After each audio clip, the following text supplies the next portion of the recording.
یو سړی اصل دمی د یو سړی خزنر چلیږي هغه نه دا توقعات مساته چې امیر صاحب په پټکي ور پسر کی او دی وجه کم دی سیب ټیک شي. اوس دا فیسبوک د یو خبيث نه ډک دی چې راغې د ډم چورای نه چې څه حالات پرالل او داغه حالاتونه د وتو د پاره توبې وېسته چې هغه باندې کم الزامات د پردو جنکو سره د بدنامې دور اغلیو نن هغه واپس هغه خپل پیل دلال عبدالرحمن بابا وای په صابون به سپینه نه کې عبدالرحمن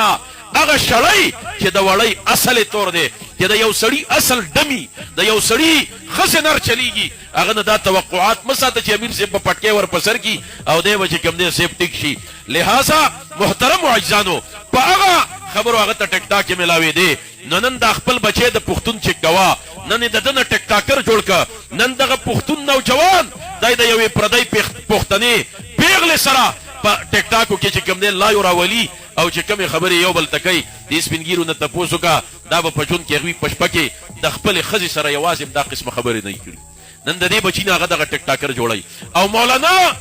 مولانا صاحب لګیا دی هغه ورته هدایت الله صاحب هغه ورته د سپینه پګړی ور پسر کړه او د هغه موبایل په ځای باندې د الله د عظیم کلام پلاس کې ورک په ایمان وای چې ستاسو د بچی په پلاسو کې د موبایل په ځای قرآنی او د ډم چورای په ځای او د ټیک ټاکر جوړېدو په ځای داغه په سر باندې د سپینه پګړی پرته دا شکل د امریکای خوخ دی